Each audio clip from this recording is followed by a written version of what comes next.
I'm going to show you how to create a personal website with the blog on Notion, which is super easy and it can be done under 15 minutes and it is absolutely free. और जो भी लोग पूछ रहे हैं in 2022 that hey bro, why do I need a personal website? So you need it to quickly share your info with someone you're talking to and to share your social links या फिर अपना portfolio share करने के लिए, and as well as it can be a really good place to publish your blogs. और in 2022 it's not at all hard to build a personal website as well. At this point of time बहुत सारे powerful no-code tools available हैं जिनको use करके आप बहुत अच्छी websites बना सकते हैं. सो इन माय केस मुझे चाहिए थी क्लीन और minimalist website, so I use Notion for that and I am gonna show you how did I do it. So पहले Notion will create a new empty page और इसके अंदर title में हम अपना नाम डालेंगे. फिर नोशन पेज के ऊपर there is a add emoji option जिसके अंदर की I used and added a emoji जो कि मुझे लगा मुझे ज्यादा रिप्रेजेंट करता है. उसके बाद मैंने एक अपनी अच्छी सी इमेज चूज करी एंड उसको ड्रैग एंड ड्रॉप करके on the notion content page पे लाया. फिर उस इमेज के नीचे एक हेडिंग ऐड करी by pressing slash and selecting H1 from the options. H1 I selected because मुझे सबसे बड़े साइज का टेक्स्ट चाहिए था. In this text I wrote something जो कि मेरे बारे में बताता है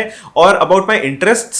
फिर इस टेक्स्ट को मैं ड्रैग करके इमेज के साइड में ले गया जिससे कि नोशन ने इसको ऑटोमेटिकली सेट कर दिया and that's why Notion is so good. Section के नीचे मैंने एक और हेडिंग ऐड करी with the same size as H1 और उसमें लिखा अबाउट मी एंड देन उसके नीचे इन द नॉर्मल टेक्स्ट मैंने लिखा something about me and my motivations and some more details about me. So next blogs को add करने के लिए ऑन द वेबसाइट मैंने क्रिएट करा एक नया पेज ऑन नोशन और उसमें नीचे डेटाबेसेस में जाके I selected the table option. So as blog post एक नया पेज है and I want a new table for it. So I added a new database which was named as blogs. So now anytime I add a new blog, मैं उसे इसी table के अंदर add करूंगा. फिर I just added some example blog posts and also selected to add a cover on each of them. Cover basically means the image जो कि top पर शो होगी आपके ब्लॉग के अंदर.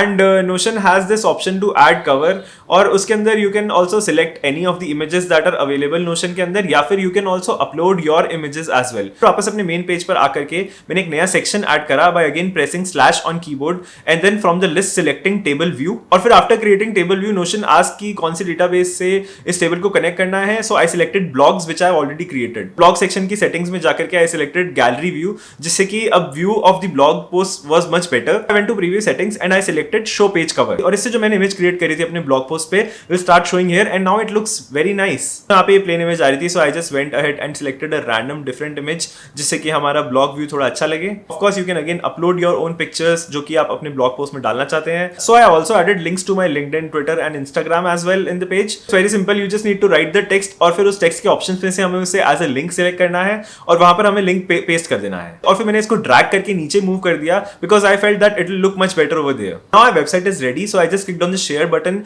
and then I clicked on share to web जिससे कि Notion ने automatically एक link generate कर दिया for the website to show. After that I went to the blogs page that I created earlier और उसमें जाकर के मैंने same way share to web करा. So जिससे कि now blog post will be visible on our main website. So at last I went to the Notion settings और उसमें domain name के अंदर कुछ भी Notion randomly कुछ populate कर देता है. तो instead of that I just updated और उसमें मैंने अपना नाम डाल दिया so that जो URL बनेगा it will be more customized and more personalized to me.